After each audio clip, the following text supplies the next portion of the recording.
So welcome. I'm Pascal. I'm the host today, and I'm an advisor to the CPA and co-founder of Nectar. And I'm here with Peyton and Gibran, and they'll do a quick intro in a minute or so. Um, Today we'll have a talk about men's work. We'll be together for about 90 minutes or so, maybe up to 2 hours. There'll be a Q&A at the end. So if you have questions for any of us, just post them in the chat and Deanna will share them with me. And depending on the time, we might do 3, 4, or 5. We'll see how it goes. I'd also like to acknowledge that I'm hosting this from Caslow, BC, which is the land of the Knaha people, the Salix people, and the Sinaics people. And I'm honored to be hosted on their ancestral territory. Um, and also want to mention upfront that gender inclusive spaces include people who are gender fluid, non-binary, trans, and gender curious. And we acknowledge that tonight that's not fully represented on our panel. But what we'd like to do is host another event just like this to include more perspectives in the discussion on how to create safe and inclusive spaces in psychedelics. Not everyone relates fully as a man, not everyone fully relates as a woman. How do we create spaces in our psychedelic events and ceremonies that also include people that are on that spectrum? I also want to acknowledge that we're not experts on men's work. We're very much doing our own work all the time. We're making mistakes all the time. We're learning and growing. And we're here tonight because we have a curiosity around our own work and how we can help share some of our experiences to share with people. So without further ado, I'll hand it off to maybe Peyton. You want to do a quick intro on why you're here and what are you all about? Sure. What am I all about? That's a big one. That's what I'm still trying to figure that out. But I'm Peyton Nyquist in Vancouver and CEO and co-founder of Numinous, and fortunate enough to find this work through my own pathway through suffering with chronic pain since birth and complex PTSD, and through resolving my own trauma was able to heal my chronic pain through the work of this work and psychedelics as well. So grateful to be here and feel honored to be able to share the space with everybody. Likewise, thank you for being here. Gilbert, you want to tell us your life story in 2 minutes or less?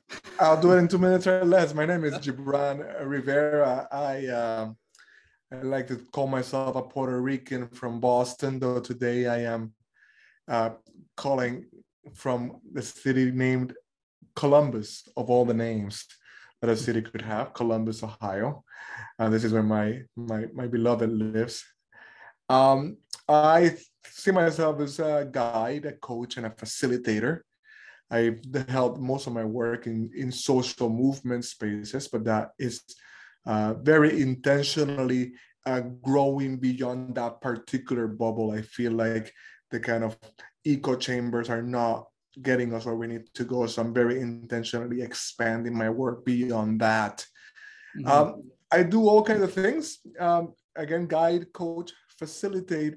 But I think for sake of our conversation today, I'm going to name that I host and have been hosting for the last 4 years, almost 5, something called the Better Men Project.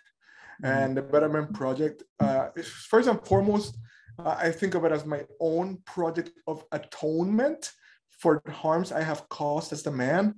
And it was a response to the Me Too movement and a very conscious effort to rescue masculinity, operating under the understanding that we are very clear on what toxic masculinity is, but we are not very clear on what conscious masculinity looks like, and that's what we've been working on with efforts like the Better Man Project. Right on. Thanks, Gibran, for doing that work.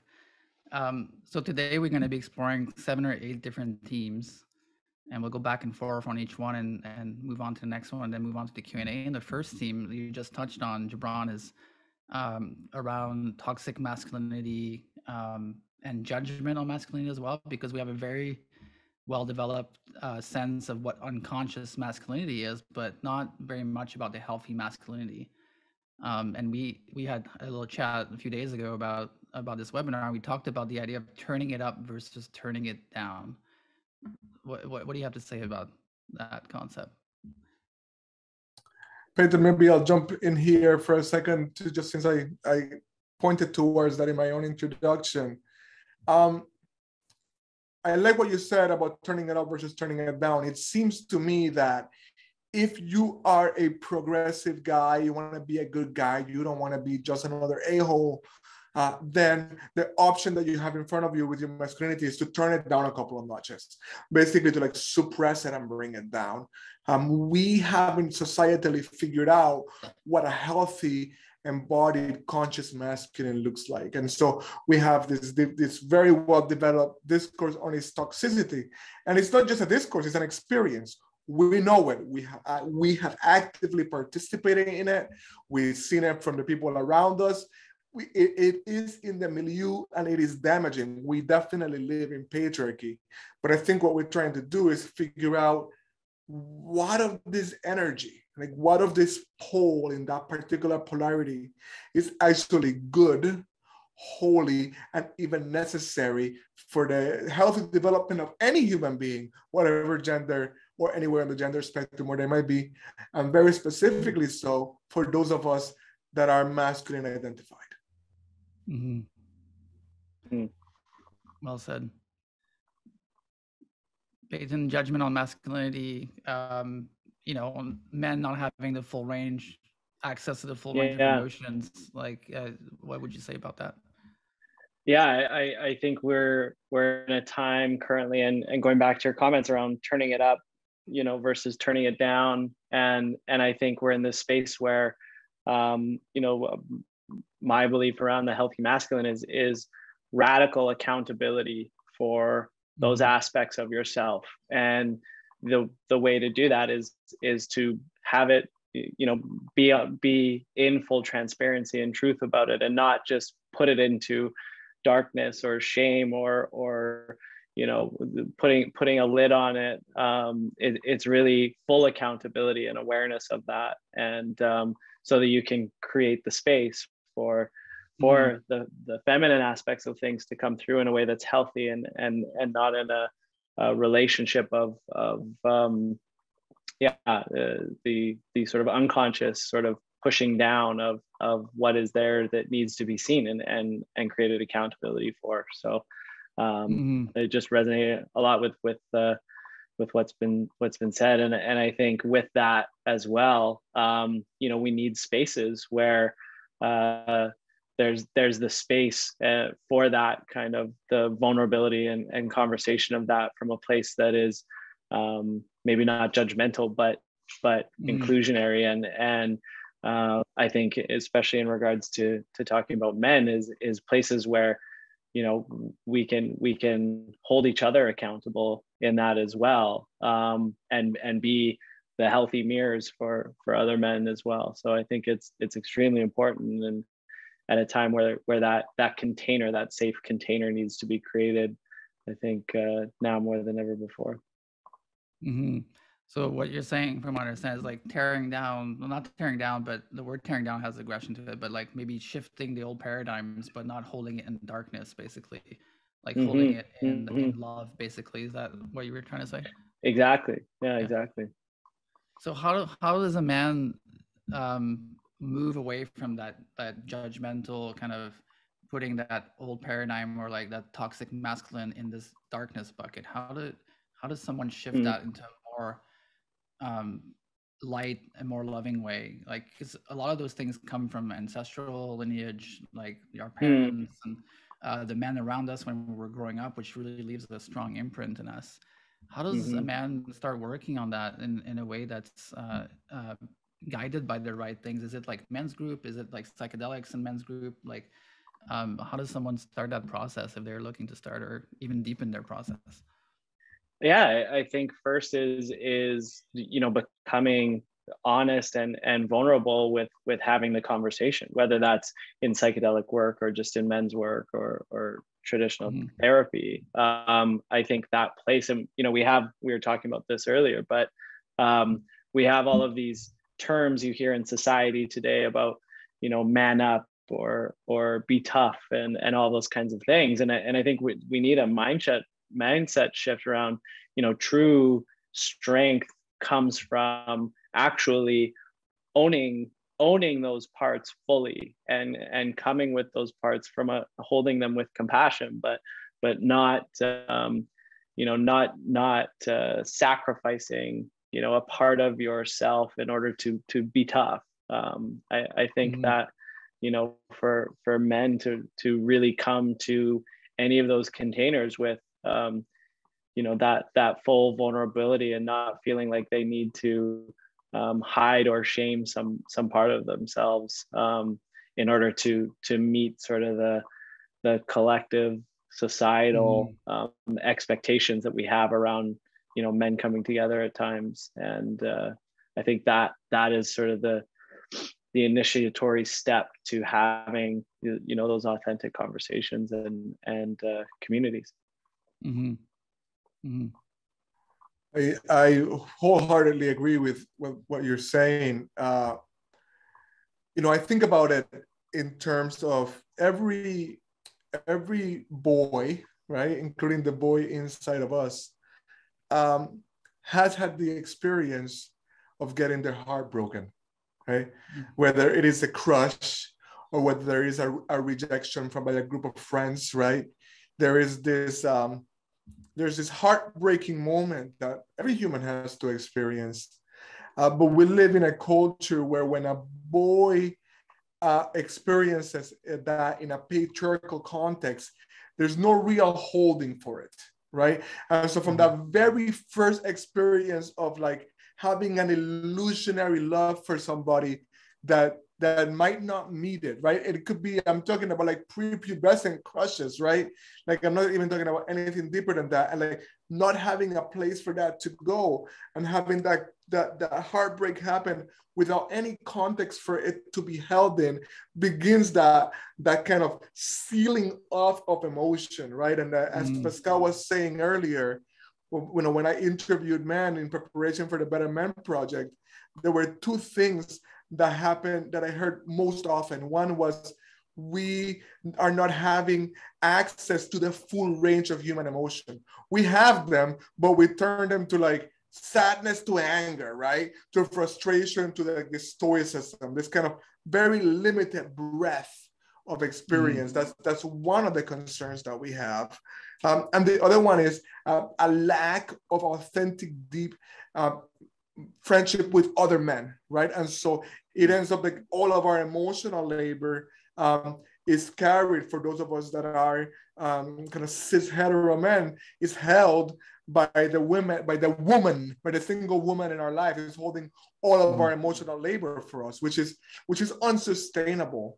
And so creating spaces for us to like reopen ourselves and connect to those old wounds and begin to feel the things that we have kept ourselves from feeling, and to do that in the company of other men, feels essential to the healing and to the unlocking that is necessary for us to then actually be in service, right? There's something about this masculine energy, the nature of which is actually to serve, as opposed to the paradigm as dominance, right? That is kind of like the shape of patriarchy. So there's this kind of dominance paradigm versus a strength that can be anchored, that can hold, and that can be in service. To experience that and embody that, you must allow yourself to feel more of that range of human emotion. Lovely. I love that that shift away from dominance to serving. I really like that. That's a much kinder and compassionate approach to the masculine energy. And you touched on it a little bit, Gibran, but relationship to the feminine, not having access to the full range of emotions, and having oftentimes one woman carrying all that charge that we have. And when we say feminine, we don't just mean like women, but we also mean the energetic feminine energy, like the kind of more spiritual kind of paradigm of energy. So how do we start to heal that relationship to the feminine, not just within ourselves, because I think that's a big part of removing the judgment, or like embracing and being accountable, is having a healthier relationship to the feminine energy. And so how do we unburden ourselves so that we can grow and show up and do the work, and in relationship to the feminine energy? How, like, where do you see that playing a role into alleviating the toxicity and the judgment and the lack of accountability, and changing the old paradigms of dominance over serving? It's a beautiful question, and it's one I'm very, very passionate about. Um, it begins, like you pointed towards, with coming into tune with the feminine energy inside of ourselves, right? First and foremost, right?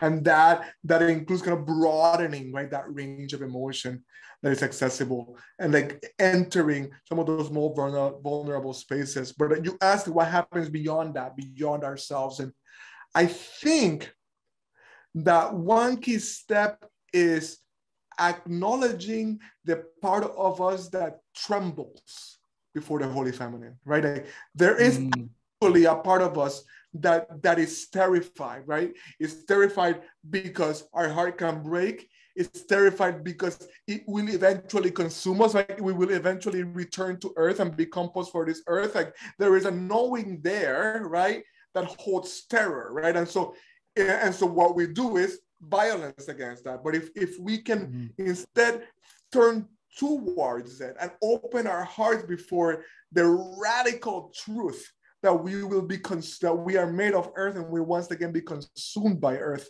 I think that then gives us the power to truly honor the Holy Feminine. That then makes us men that can open and hold and make space. And I actually say, once we begin to understand that as our central vocation, right, then we begin to make it possible for this feminine energy that has been oppressed and suppressed to rise with us in service, right, with us in protection of, with us daring to hold, because we have developed the capacity to hold ourselves, precisely because we have faced our own fear. Well said. Lovely. Peyton, do you want to touch on that one too?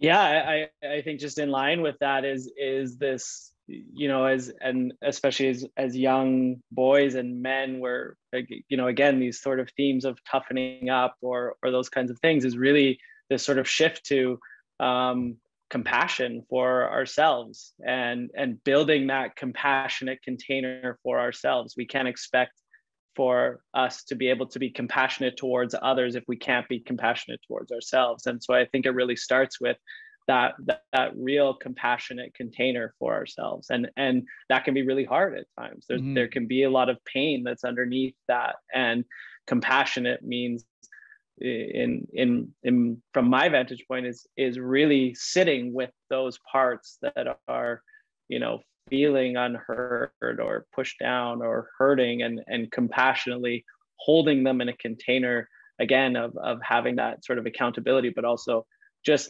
allowing it to be felt and allowing yourself to hold that with compassion, I think is so important, so that we can actually hear all of those parts of ourselves that maybe we're not allowing us to hear or feel, what, when we're in relationship with the feminine aspects as well. So allowing for that container and that space to be there for ourselves, so that we can express that externally as well. Yeah, beautiful. I must say I relate a lot to what you said, Gibran, because in my own relationship, like along my path, I've been with my wife for about 20 years now, and at some point in the last few years, I realized that I was actually scared of the Holy Feminine. I was scared of the divine feminine force that was within her, and I was trying to suppress it in some subtle ways. And the reason why I realized for myself, like why I was doing that, is that I had my own layers of trauma underneath that. The little boy that was bullied, the little boy, blah, blah, blah, the little stories that we make up as we're growing up. And what really helped me kind of unlock those layers is really, psychedelics really helped me do that, but also being in men's group and being held and crying in a man's arm, like all those like events like made up so that I realized I was actually scared of the Holy Feminine. So in those layers of trauma, the medicine space can be a good conduit to discussing it, like, bringing in touch, being seen without judgment. And trauma is not always just sexual abuse in terms of, masculine trauma. it's not always sexual abuse. It can be about the way we should be acting. It should be about the little stories we made up as a boy. There's a lot of male sexual trauma that permeates all over society. Um, boys' nights, chasing girls, like unhealthy societal expectations, sports. Like there's a lot of kind of like stories in there that are embedded in society that help shift the way men act in the world. So there's a lot of deep work there to be done. And I just like to touch on this idea of masculine trauma, like expanding that into like the different layers of it. Like, what would you like to share about that? Because it's a far-reaching thing, but and it gets embedded in our body, but we don't always realize that it's there as we're growing up. So it's an important aspect of men's work.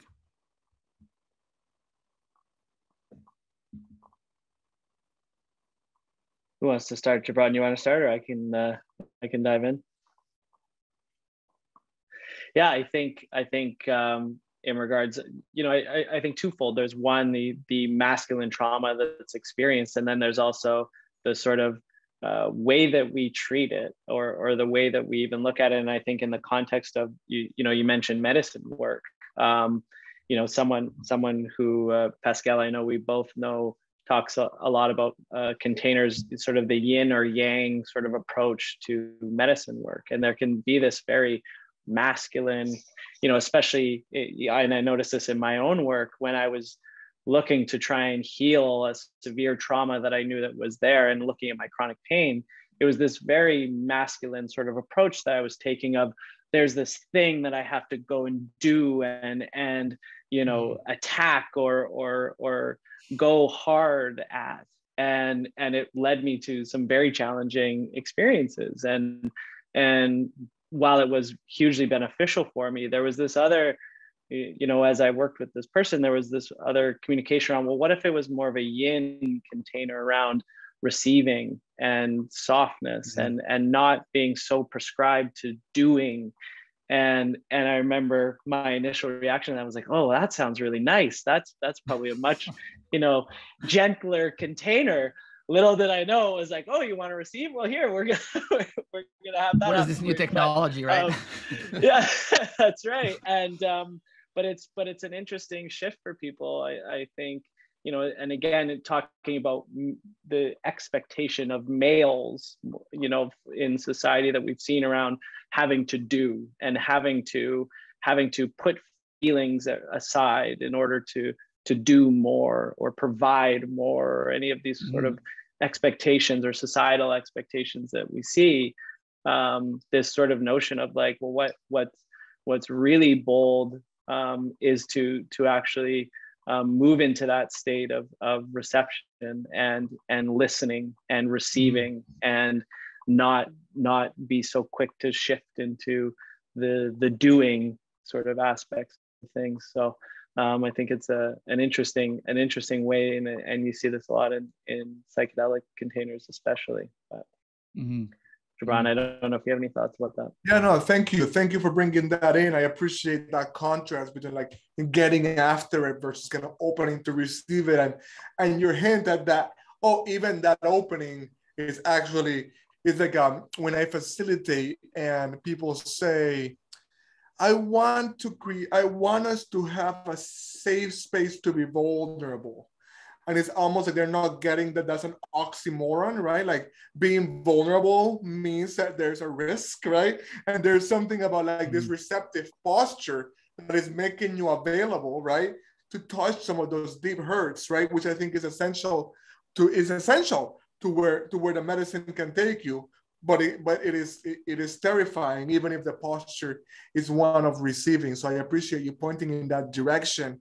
I feel compelled to say, and I really appreciate Pascal saying that we're not just talking about sexual trauma, but I do feel like in this altar that I hold for medicine, ceremony, and healing, it is baffling how much sexual trauma, particularly happens to children of both genders, right? And I don't think we have enough language to work with the sexual trauma that is happening to boys, right? They can't even speak it, and it is just way more prevalent in all genders than we're talking about the culture, you know. And so I just want to name that. I always say that, you know, some people say, if you had a billboard, what would it say, right? And I say, talk about childhood sexual trauma, like talk, because it's the thing that we're not talking about, and it shows up a lot in this medicine space. And I'm not gonna stay there, but I needed to lift that up because it is. I am baffled by how prevalent it is, and it's this shadow that we're not contending with. But there is also, you know, there's this trauma that happens when you are on top of the heap of an oppression hierarchy. Right, like we often think of the oppressor as what they are, as the oppressor, but we fail to understand how, in order to occupy that space, the oppressor must disconnect themselves from their humanity, right? The kind of violence that is perpetrated upon other human beings, upon women, upon the earth itself, from this kind of domination paradigm, is actually deeply dehumanizing, right? And so we end up enacting this status game, this sexual conquest games, these things that actually disconnect us from what is integral to us. I mean, we can say that men spend a lot of time chasing sex, talking about sex, trying to score sex, and it's actually within this very small kind of parameters of what sex can look like, right? So we don't even have enough room to explore the breadth of our sexuality. Like half of our desires are not even, we can't even own up to ourselves. And that becomes this ongoing repression, right? So the violence that we perpetrate actually hurts us, right? And the kind of over definition of what it means to be a man, this kind of narrow game that we force ourselves to play, either whether we win or lose at it, seems to mean a net loss. And I think that's a generally a traumatic experience that needs to be contended with. Yeah, I have a hobby, and with my partner Elaine, to watch 80s movies, and just like how different the culture was around sex and men back then. Like the ultimate goal was basically, like work in a skyscraper in New York, do cocaine, score with a bunch of girls, and you're gonna be the happiest person in the world. And I grew up in that culture, like a lot of people did, and that was the definition of success. And things have changed a little bit, but that gets embedded in our bodies. And so when I was growing up as a young teenager, I was the smallest kid in the class, and I was really scrawny. And um, the men that were around me were all like much bigger. So I had this this thing around getting bullied, and it all came because of this idea that I had to be a certain way. I had to be like the football player, I had to be the hockey player, I had to be a certain way. And the amount of trauma that gets embedded in the body from that experience, like it influences everything, including your relationship to women, including your relationship to yourself, because it comes from an oppressive system. So what have you seen, Gibran, with in your Better Man project in terms, I don't know how long you've been running it, but how have the societal structures around this unhealthy toxicity and patriarchy and relationship to sex, especially, how has it evolved over the last 20 years? Like, I mean, what's changed, what hasn't changed? Yeah, there's obviously a lot that hasn't changed. And at the same time, I think it's important to celebrate the kind of leaps and bounds in which it has progressed, right? Like there are things that we did and said as high school boys, as teenagers, that are just not like very, very few people would consider anywhere near acceptable today, right? And I think that is remarkable progress. I think we have a long way to go, but I think that is remarkable progress. The Betterment Project, we've been holding it for about 4 years, right? And again, the promise there, the effort is to rescue masculinity. So we're continually interrogating, like, what was it that we were taught about being men that is a lie, that needs to be set aside, that we need to heal from? And what is it that we know kind of intuitively, or from watching elders, or from looking at other cultures, to embody masculinity in a way that is of service, that is actually good for ourselves and good for the world. And one of the key things that we talk about at the Better Men Project is the space needs to be free of what we call the tropes of performative wokeness, right? Like that game is not allowed, right? Because when that game is in, then you can't speak. You're afraid to speak. You're afraid to own the shadow, right? You're so continually afraid of exile and cancellation that there is actually no possibility for growth. It's just a different way to conform, and it can get really performative really quickly. So I think one of the things we do intentionally is continue to open up the space so that the unspeakable can be spoken, right? Because when the unspeakable can be spoken, then we can actually look at it, and we can actually see where it's coming from, and where we can place it in order to be whole. Was that performative trope? The tropes of performative wokeness. I love that. It's like a meme right there. There's something there. That's really. That's cool. a slogan. That's a good slogan. Yeah. Great slogan. Maybe Numinous could have a slogan like that. That's right. That's right. Yeah. So a lot of those things, like the societal structures and the old paradigms and the things that are shifting, a lot of that is linked to the generation that came before us, of course. Our father's culture was very different from the one today, like the internet and all those kind of technologies and the way society has grown in cities and stuff. Everything's changed. Like everything is really like very much different. And for me, my father was probably the hardest thing to look at for me, and the most difficult one to look at as well, because the childhood kind of experience with your father is it's critical to the development of a child. So for me, like my father helped shape my relationship to power, helped shape my relationship to rank, because he was in the army. So there was always a sense of like he's the captain and I'm kind of his soldier.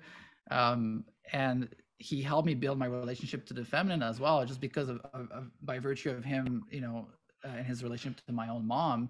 He was my role model. Like every boy grows up to look up to their dad. Doesn't matter what they do, they love their fathers for the most part. So he helped shape me in a very deep way. And so when I started looking at my father and realizing that I became a reflection of him in some ways, that was like deeply humbling and deeply healing, but also was also deeply connecting me to him as well, because I felt a lot of compassion because I could see parts of him in me. And that was a really big hurdle for me to cross, and to be able to just hug my dad. It was a big step for me. And so maybe you can share a bit more around maybe a personal story around your dad and how he helped shape you, or something about generational trauma, archetypal teams, like things of that nature. It's a little big subject, so I can touch on all of it. But what's one thing about your father that helped you, or anything on him that could be helpful? Yeah, I think going back to just the generational differences that we have now, and reflecting a lot on what Gibran said about this performative wokeness that we had, which is this other version of bypassing or not looking at things and putting on this act. And I think you look at the role that technology plays these days in that as well, is you can have your performance platform, your social media platform, or this sort of version or avatar of yourself that you can create. And I think the other thing that you see so much, especially in young boys today, and young men, is the things that they say to each other over social media or behind a computer screen. If you said those things, even when I was growing up, if you would never say those things to somebody else in person, because there would be consequences based off of that, and usually immediate physical consequences. There was some kind of accountability that was there for right or wrong in the expression of it. But we don't have that right now, and it's led to this very extreme behavior without that accountability that's there. So and then more often than not, that gets encouraged in communities because their friends join, or you see more of that activity on the internet. And you know, going back, I think to one of the things that I see over and over again is, and we lack it.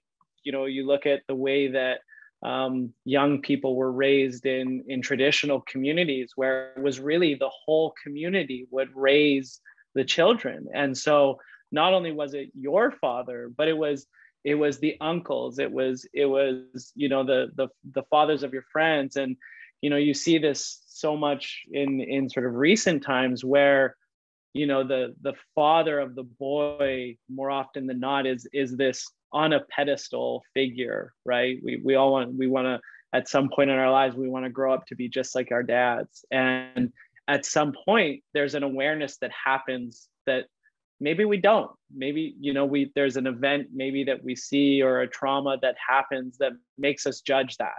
And that can be really disparaging when there's not a community of other healthy individuals that we can, you know, and nobody's perfect, but if we can pull those healthy aspects from a community, then we can build ourselves up. We can figure out, who do I want to be as a male adult or a female adult? How do I work with these things? But we've sort of gotten filtered into these societies where it becomes so prevalent on just that one parental figure. And when that shifts, and especially if it's an extreme shift, if there's a severe trauma or something that happens when we're young, that can be such a disparaging and you know, hugely traumatic event when that happens, and to not have other examples that we can refer to or rely on to help build ourselves up,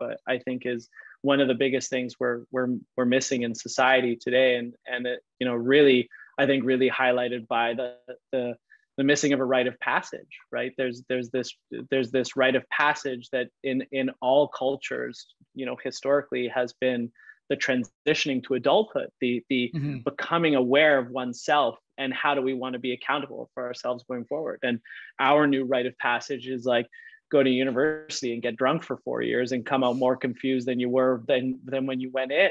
And I think it's a huge missing piece.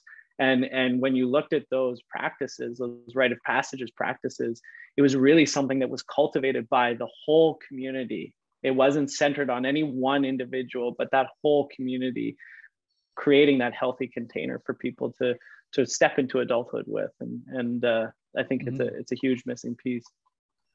I couldn't agree with you more passionately, Peyton. We are so aligned, and just listeners don't know, Peyton and I have had one other conversation before this. Just like really appreciating the alignment. It's beautiful. I do feel like the absence of the rite of passage is like one of the worst violences that is perpetrated upon the culture. And you know, you're talking about other men besides your father, right? Like, it's actually, it shouldn't be your dad that does the initiation, right? Like, that was part of the wisdom, right? It had to be held more broadly, precisely because that particular figure has such a potent influence over your psyche. You can't really go and unlock yourself into the community if that's the only initiator that you have. You said there's so much here. I appreciate that. Well, I want to go back to, just for a quick second before we talk about fathers, to this internet culture where people are saying all kinds of things to each other, right? And like you pointed to, it wasn't necessarily healthy, but this idea that we would have to throw down some fists if some things were said. Like, that's actually a kind of accountability. I'm not saying it's a good one, but it's different when you see I'm in the US, when you see the guys that storm the Capitol. It's like they're confused once they're in there, right? Like, their world just went from internet vitriol to real, right? And they have no idea what's going on. And I think that gap, that's an event that really demonstrates that gap and the dangers of that gap between like what is real, what is physical. And I think all human beings, right, we're meant to be embodied. And there's a way to embody your masculinity that I think is really important. I grew up, I'm thinking here, looking at some notes here, because the compassion for the men that are in the older generation is so important. We need to understand that a kind of violence was done onto them. I have a son, he's 10 years old, and I personally come from a community where there's a lot of teen pregnancy. There was a lot of absent fathers, right? And so that was something that was experienced. And I remember telling my son about it, right? He's having a very different experience than I'm having. And I said, some kids don't have a father. And where his mind went was to one of his close friends at school that's got two moms, right? And he's like, yeah. And obviously that's not what I meant. I was talking about absentee fathers, but he was thinking, yeah, like my friend doesn't have a dad. And then the way he put it is like, I don't feel like he has anybody that's going to be naughty with him, which told me like he sees me as the parent that is mischievous, which was an interesting thing to become aware of. But I often speak of, when I'm teaching, I speak of my dad, who's a beautiful man, a religious guy, not a drinker, not a womanizer, like just like speaking like with my mom, like one woman his whole life, and then my uncle, who's not his brother, he's the husband of my mom's sister. They live one above the other, like in a duplex, and like these are really good Puerto Rican dudes, like just like stand-up guys. I love them to death. And you have a conversation with them and they're going to do about zero listening, right? Like they're going to spend the whole time telling you what they know and what you need to know. And it's frustrating. It's a very frustrating thing. But the way I bring compassion is they come from a generation in which your masculinity was defined by what you know, right? And so you spend your time asserting it, right? Telling you what you know and telling them what they need to know. And it becomes this currency that even among the best of men, the best of the older guys, is actually a limitation to the kind of depth of relationship that we could have. I do feel like I have an otherwise exemplary dad. Maybe the last thing I'll say is my dad is the youngest of 4 children.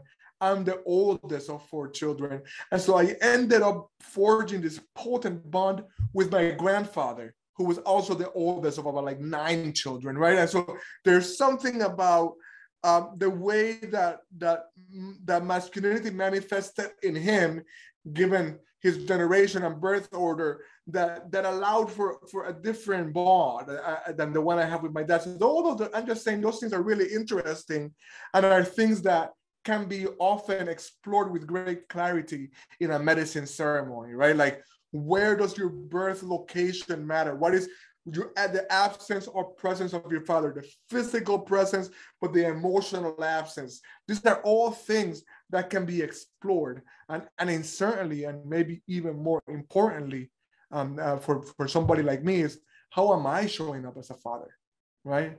How am I showing up as a father to a boy? Specifically in my case, those things are things that medicine work really allows you to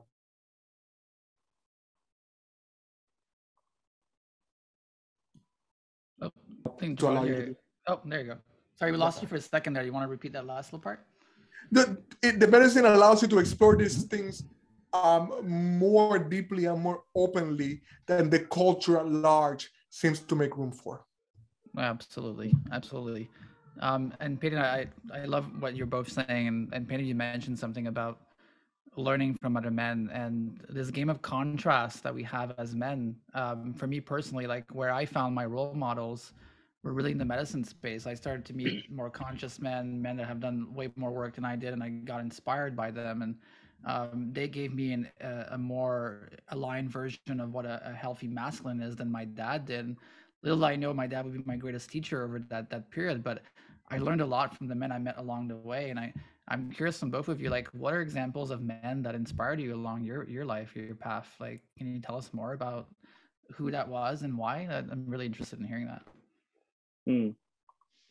Yeah, I was fortunate enough to be connected to some really beautiful men and women in my medicine path, and in particular some men that I felt really embodied the sort of constant practice of showing up in that healthy balance of both and in full expression. And I think you so accurately put it. I think we always have to remember that the learning never stops, and so to have that humility when showing up to, there's no finish line, there's no top of the mountain that you get to in terms of that, but also being easy on oneself. I think someone that I've always admired on a much more macro level, he's not in a body anymore, but Ram Dass for me was always just this amazing expression of love and compassion,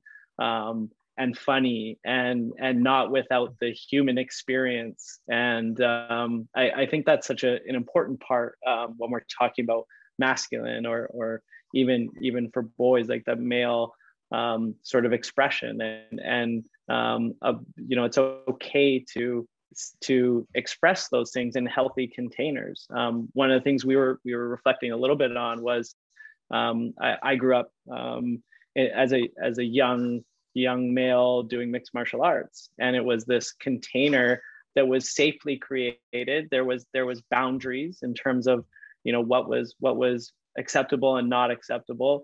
And I think the interesting container for that was 99.9% of people, when they first show up to those containers, they're the least experienced person. So there's all kinds of humility that gets created in you as you're continuing to learn, but it also shows you where your own boundaries are, and as you become, your way of finding that is by having the physical experience of it and the felt sense of it. And I think, for me, I had so many great teachers in that around people who, were very expertly trained in a particular art or a particular tool set. And the way that they carried themselves was with this confidence that they never had to use it, that they were radically accountable for themselves and never having to use it, but they could be confident that they know where their limitations are, and they know what kind of an impact that they could make on somebody else if those tools were used inappropriately. And that for me was, especially growing up, was a huge role model in terms of again that accountability piece, but allowing it to express and be felt. Thank you. Love your mixed martial arts experience. I feel like I want you to be my son, because he's just embodies this. He's only 10, but he imagines himself to be this naturally gifted fighter, right? Like he has this idea. It's just it's a beautiful thing, and it's not something that I come with. So you need to be one of the men that he interacts with. I'm so happy you asked the question. I'm gonna talk about 3 of them, but first I'll tell you briefly about the one I'm named after. I'm named after a poet, a Lebanese poet called Khalil Gibran. So my name is Gibran. My brother's name is Khalil. And he's best known for a book called The Prophet, but he wrote another book, many books, but another one is called Jesus, the Son of Man. And in it, he explores 70 different people that might have met this character, this Jesus character. And there's one that is a Greek philosopher, I believe. And when he speaks about Jesus, he says, and he walked upon the earth like the first man on the first day. And that to me just blows my heart wide open. And it makes me think of a spiritual master that has had incredibly, I have been initiated in his lineage. I never met him. I've never met his lineage holder. But to me, when I think of him, when he shows up in my dreams, when I look at his picture, to me, he embodies that idea of he walked upon the earth like the first man on the first day.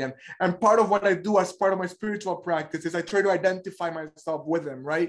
And so at any given moment, and certainly in the morning or when I'm on my knees, I will say the words, I am a Muktananda. I am supremely free. And I try to imagine what it's like to embody and feel and walk upon the earth with supreme freedom. So that would be one man that I think really shapes my consciousness. And I just like seek to be in his spiritual company, even though he has transitioned to the realm of the ancestors. That'll be one. The second one is another great being, I would call another saint. His name is Hafiz. And Hafiz is one of the great Sufi poets. And you know, the translations by Daniel Ladinsky are just absolutely delectable, right? And the way in which he is playful and ecstatic and sexy and devoted.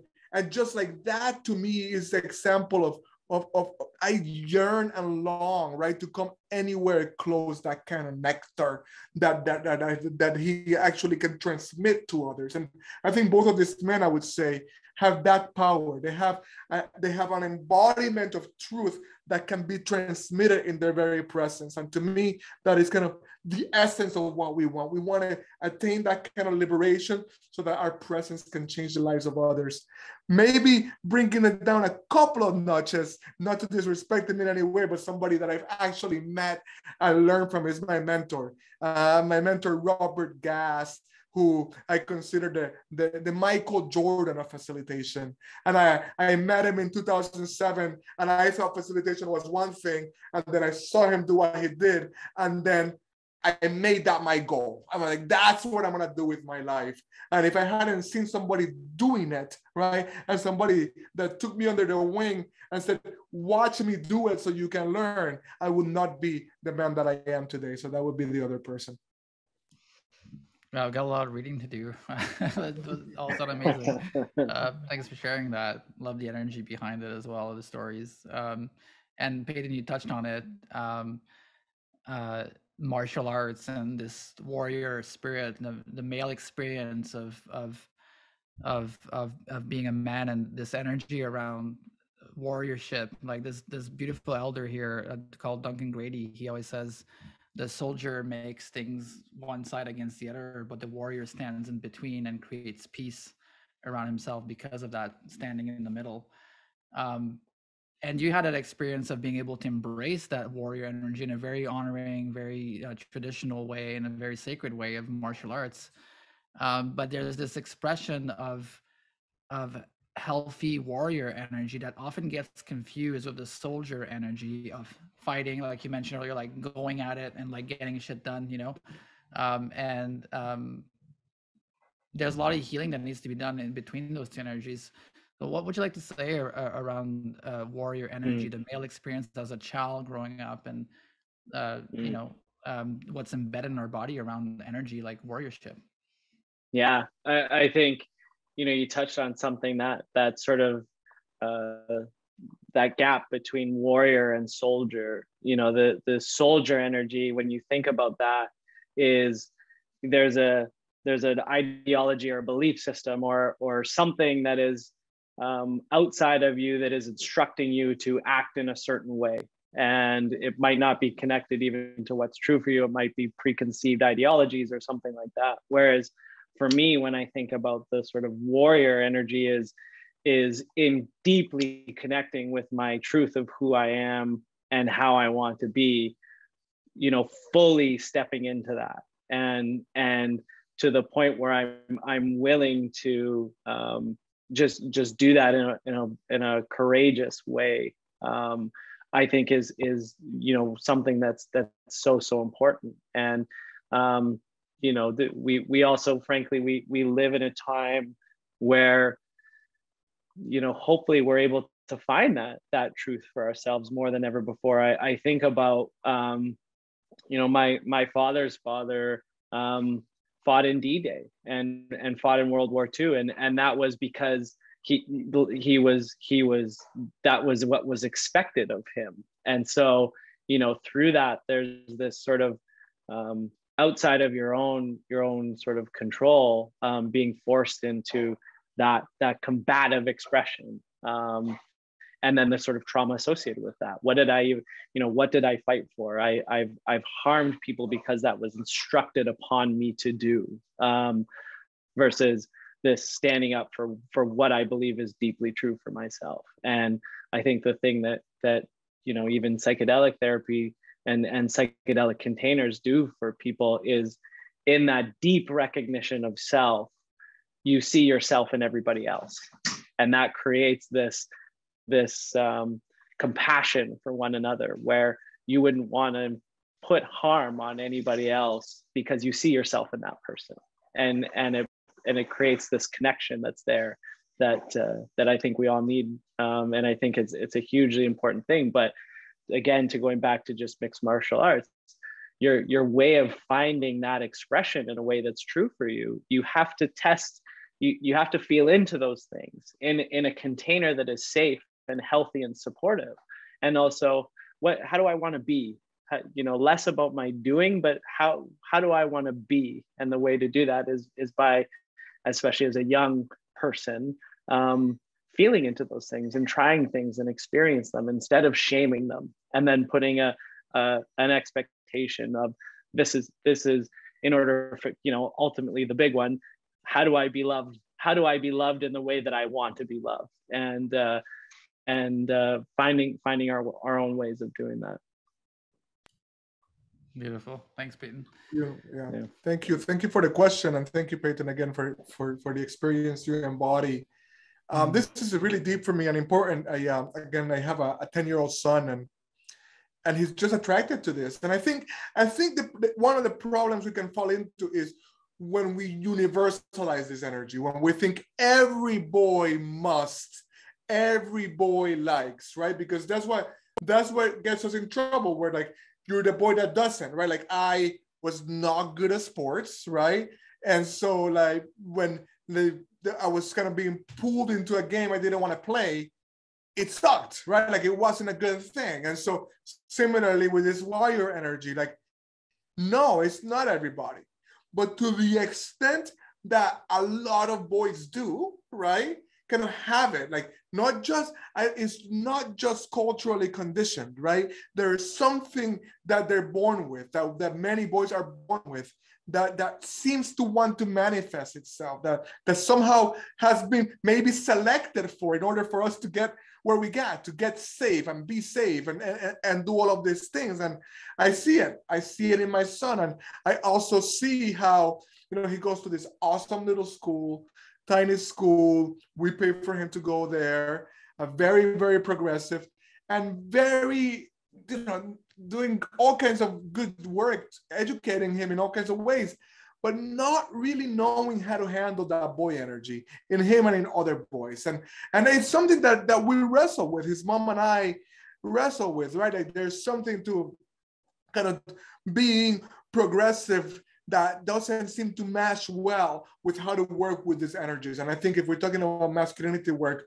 we need to sort that out. We need to make room for that. We need to honor that energy that is moving through us.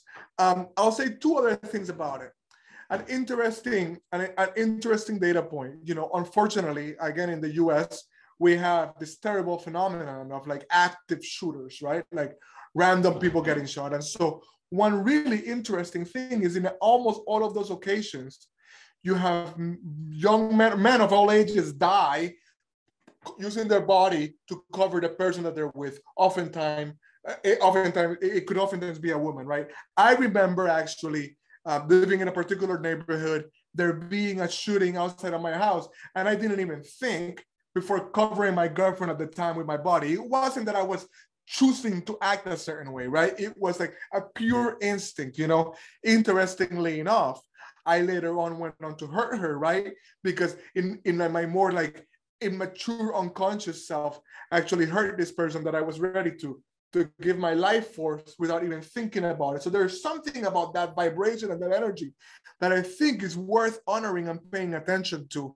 I think fundamentally, what I think of as this warrior energy doesn't have to be the willingness to throw down, right? Meaning throw some fists. Is actually your willingness to turn towards, right? You're turning towards whatever is in front of you. It could be psychological, right?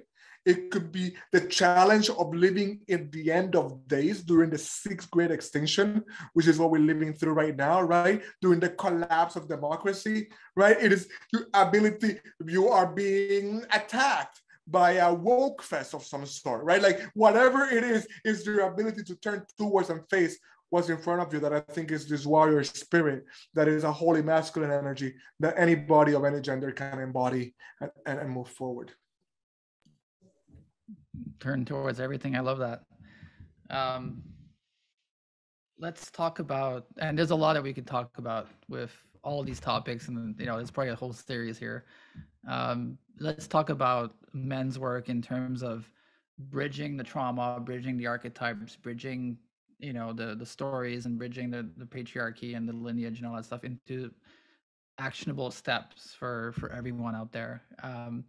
For me personally, my men's group has been a huge resource. And I remember being invited about a few years ago and being like, oh, I'm not joining a men's group. There's no way I'm doing that. But then having a tinge of like, maybe you should give it a shot. And that's been a huge resource for me. And we meet every few weeks. We do therapy group sessions together. I was once held by 4 men. I was crying like a baby. And that's when I healed my relationship to the masculine. It was just the touch was like a deeply healing resource for me to help with my daddy issues and whatnot.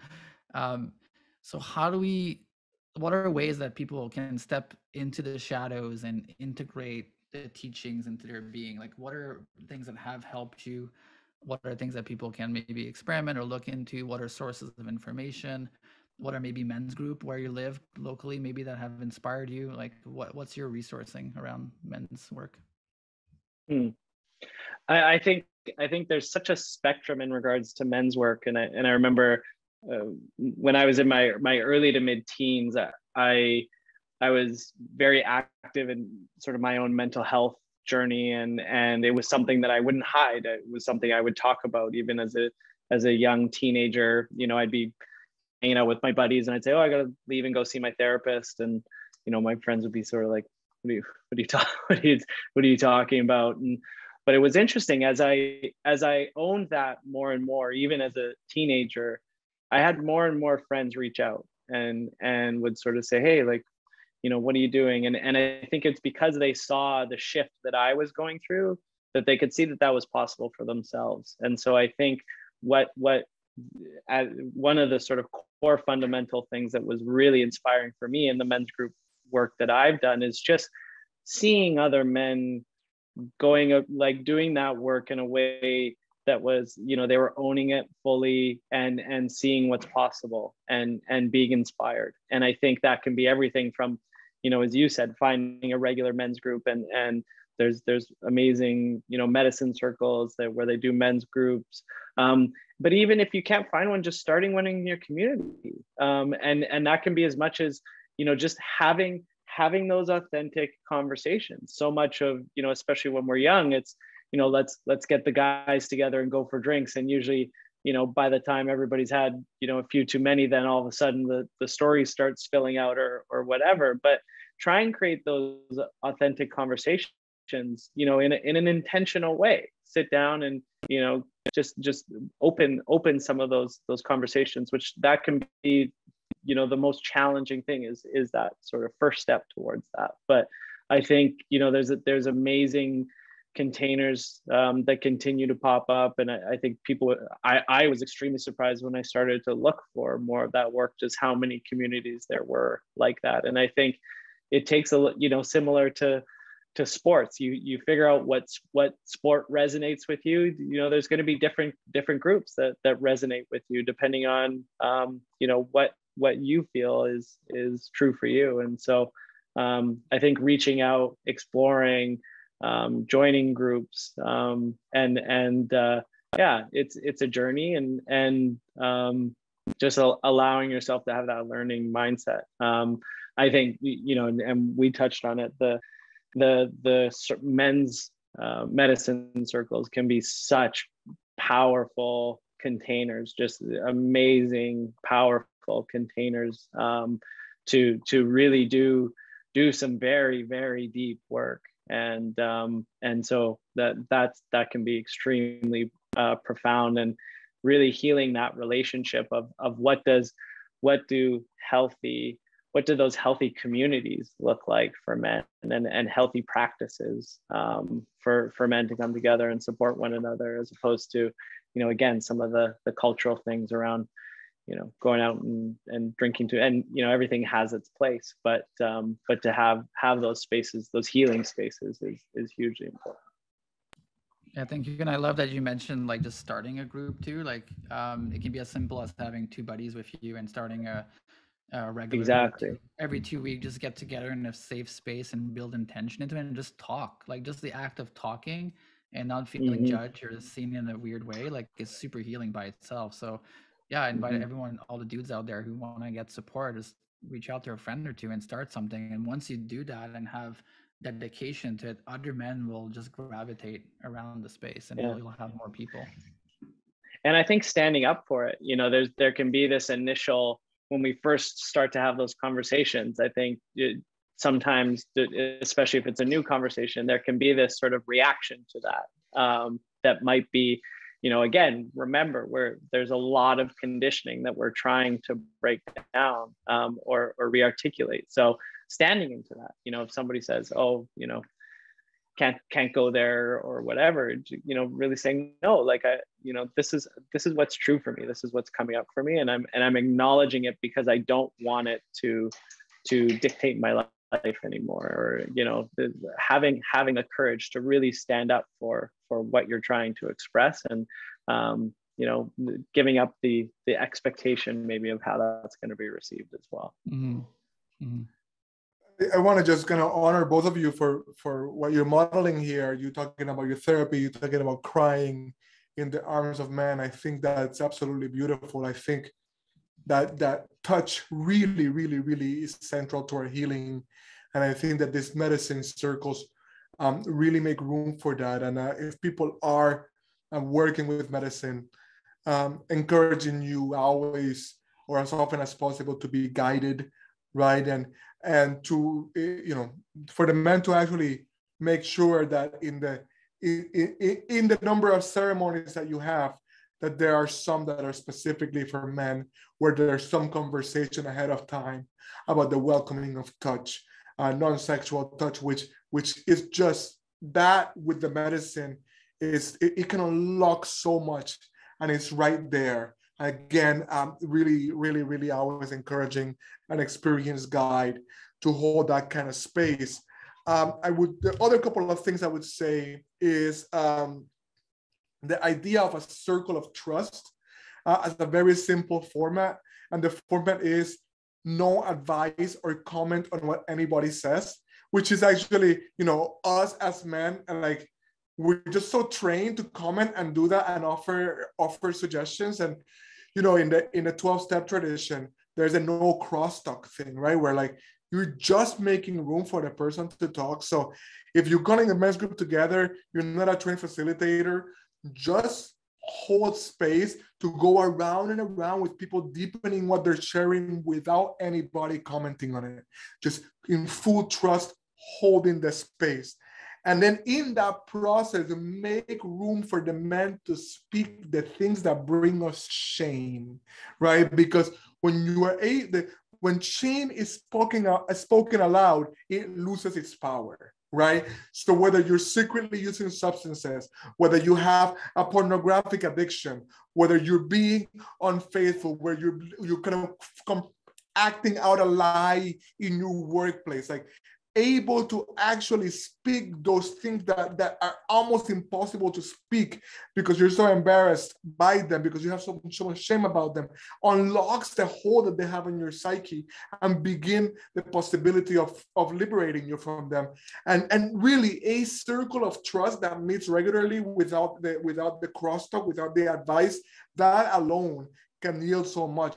You can also turn to texts that work, right? So two texts that I think are really important for working with trauma. 3, right? The body gives a score. The wild edge of sorrow, right? Because so much of healing from trauma is actually grieving what was lost. And then at the Betterment Project, just so everybody knows, it's an open project, it's a virtual meeting, it's once a month.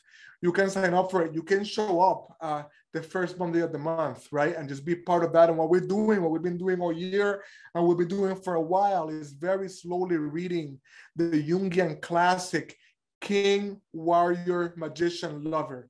And the text is a dated text, but it holds incredible potent wisdom about those masculine archetypes. And so we're just very slowly, like a section at a time, sometimes 3 pages at a time in a given month, working through that text. So those are some tips for how to call together men's groups. That's a great book. I have to re-emphasize that book. I would say of all the books that I've read, in terms of looking at the shadow and healthy sides of masculine, that's a profound, it's probably the book that I refer to men the most. So I'm glad you brought that up. Yeah, it is a really good book. And thank you so much, both of you, for all the conversation. I feel like we can go for hours and hours, and maybe next time we can. But we'll move into the Q&A phase now and hear from the community. And I have about 8 questions. I don't think we'll get to all of them, but I'll maybe do like quick fire, maybe like, maybe one person or 2 if you feel like it, but just for the sake of time. So the first question is, what do healthy and aware feminine and masculine energies in a man look like? What are things that you would define as healthy masculine and feminine energy in again, a man? What would you say to that? What examples of things that you would consider healthy and it probably is different from everyone, like, everyone has their own opinion of that, but what are things that you would define as very healthy? Especially in terms of connecting with the healthy feminine within us, which is often overshadowed by the strong, let's do this kind of man energy. The simplest way I'll put it is, I think a healthy masculine grounds, anchors, and holds, right? So that is, and again, these are all of this. Once you speak about these binaries, you could get into controversial territory, but I think that kind of grounding, anchoring, and holding. So it includes a holding yourself, which I define as kind of having self-sovereignty, which is the capacity to bring yourself back into coherence once you're triggered, right? So that is masculine and feminine. That kind of sovereignty can be held by the masculine and the feminine, but it is an integral part of that anchoring, grounding, and holding. I think a feminine is connective, right? Connective, open, and receptive, right? And so sensitive, attuned, feel, right? Sense. That's the quickest fire way in which I could put it. And I know, for example, for me, I'm still really working on receiving. Like as in my own development, I can be sensitive, I can be attuned, but there's a part of me that still doesn't know how to be purely receptive. And that's something that I'm working on. One time I know you said quick, but I remember I was actually in ceremony with my beloved, and she was, it was actually maybe the first time we journeyed together, and she kissed me from my head to my toes and back from my toes to my head. And like with every kiss, she would say, I know this is not easy for you. I know this is hard, and she would just keep, I'm tearing up even thinking about it now, right? She could feel how that kind of reception is just not something that I know how to do well. And I think it's an essential way of embodying the feminine in ourselves. Mm-hmm. Beautiful.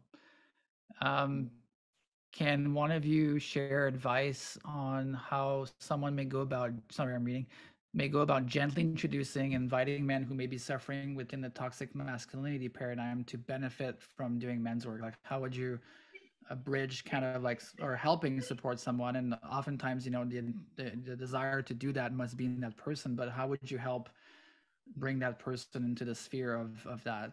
Anything to share on that? Yeah, I think,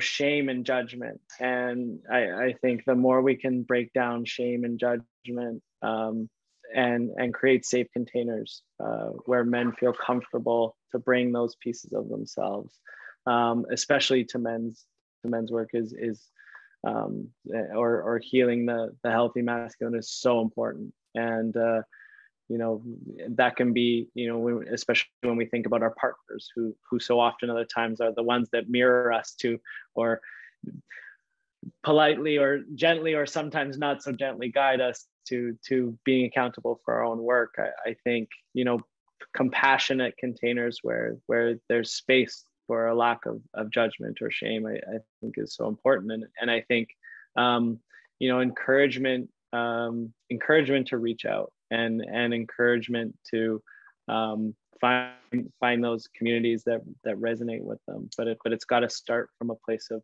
being felt, not shamed or judged for that which needs to be healed. Beautiful. This is a good one. Which medicines best enable masculine healing? Is the specific medicine dependent upon where, why, and the situation and context? So I've personally experienced like very deep healing with men's work under 3-MMC, which is a compound that is specifically built for therapy work, and that's been my experience with it. It's an empathogen. It's a bit like MDMA, but a bit more of a heart opener. It's a bit more of it's almost like a truth excavator. I find like it really clarifies things, and it's beautiful for men's work because it opens up those channels of vulnerability. And touch is really like welcome in the safe space with that medicine, and it really helps. I'm not a therapist, so I can't really recommend different medicines for different types of things, but what have you personally experienced with, or have seen or heard or read about that would lead to someone choosing the right medicine? And it's a very difficult question to answer, I must admit. Yeah, because there's not an absolute answer to it. I think I would love to hear more about the one you just mentioned. I'm gonna give again simplistic answers because I think they can all help us. Not all, but I think, like you said, MDMA, the heart opener, the pathogens are a really powerful way into the heart because we often don't have access to it. But I think this medicine has to be treated with the utmost respect. But I think ayahuasca is a fundamentally feminine energy, right? Feminine medicine that really, really can come in and handle us and teach us. It demands great preparation and great integration. I will say that I feel like, and this might not be universally true, but I feel like something like an LSD can actually. Oh, we lost you there, Gibran. Careful with it, it can send you towards abstraction, right? Which is a very kind of masculine tendency. And so you want to be, you can see dudes really dude out on LSD and like think they're kind of getting the whole thing, and they're missing more than half the picture. And again, nothing against that medicine, but in terms of actual masculinity work, I think there could be a trip in any of them, but I think that one can take you in that, it can deceive you in your growth if you're not paying attention. Yeah, I'm glad you brought that up. Sorry, go ahead, Pascal. No, go ahead, Peyton. Go ahead. I was just going to say, I'm glad you brought that up, but some of those more expansive sort of experiences at times can encourage, as you said, I think, I think more important than maybe necessarily the substance again is the container and the container that's created. All of these medicines have something to teach us, whether it's on the masculine or feminine side, but it's really the person who's creating the container, the practitioners that you're working with that really help guide where you're wanting to go. So I think when people are looking at maybe the healthy masculine in particular, I think it's most important to find the practitioner or the practitioners that resonate with in regards to that work. Yeah, that's a really good point. Thanks for bringing that up. It's true that container and the person facilitating is really like the biggest part of the experience you'll get. And I'm seeing in the chat, Jared mentioned San Pedro, which is the colonial name of Wachuma. And Wachuma, like in my experience, like, yes, it is known as the divine father medicine, but what I found with it is it's also the yin side of the divine father energy that I've experienced with. It's very gentle, it's very connecting, very heart opening. And to me, it taught me a lot about the yin aspect of masculine energy. So thanks for bringing that up, Jared. It's an amazing medicine. Another question, and we'll go around like 15 minutes more, so I'll try to get as much in as possible.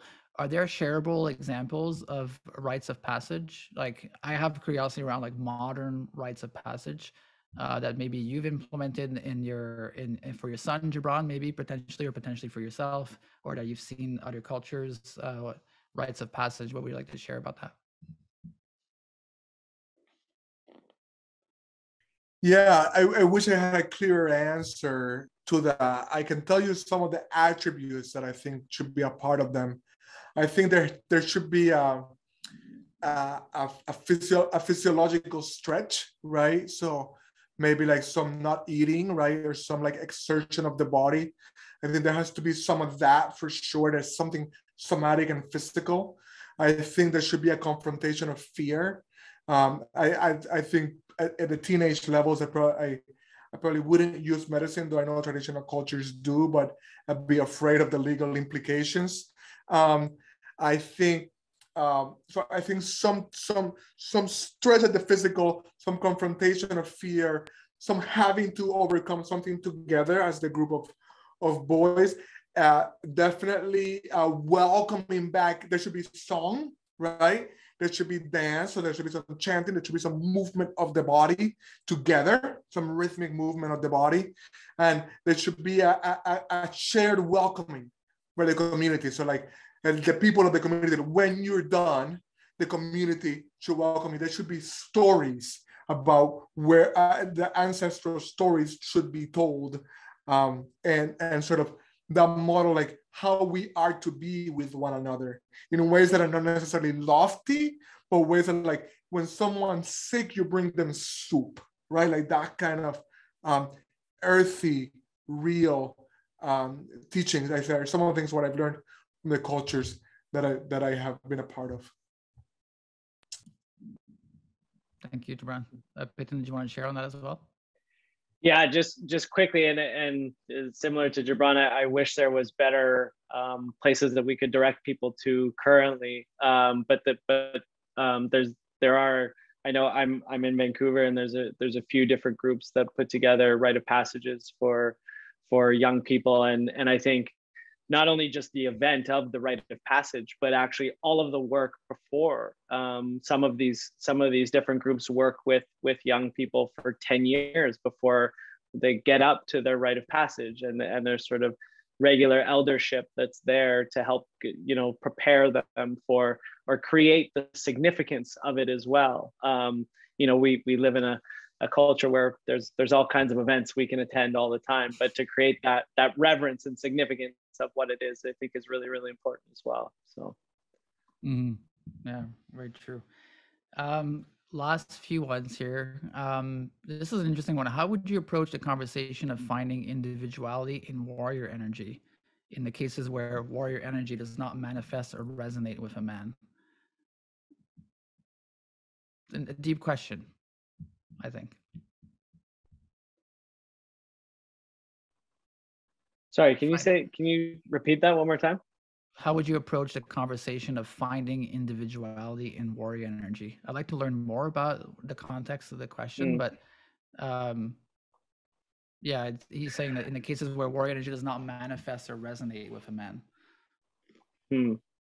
I think it's the excavation of self, finding what is it that you stand for. We all stand for something. There's all, what is our center? What are the things in our center that are true, that we stand for? And I think it needs to resonate from there. And so if the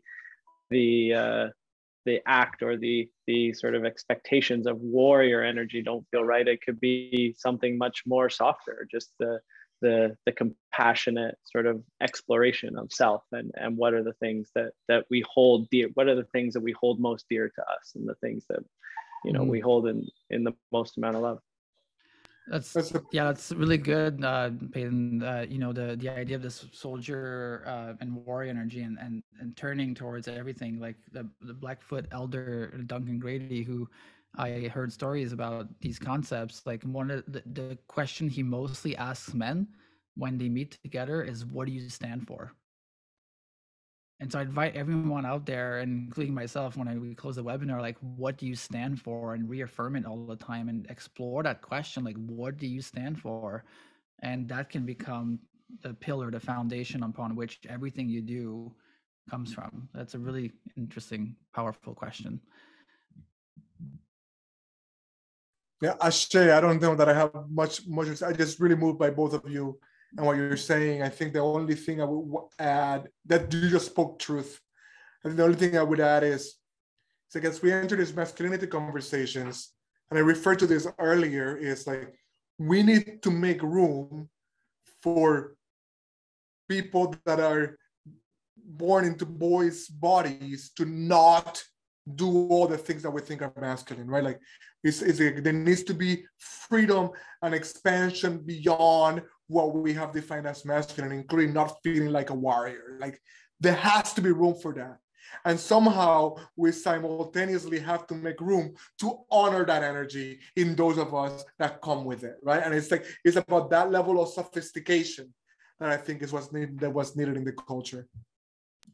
Well said, thank you. And final question, and I want to ask this because it feels personal to me, because my dad was in the military and a lot of my family members were. And the question is, do you think there could be an integration of psychedelic medicine with active military personnel?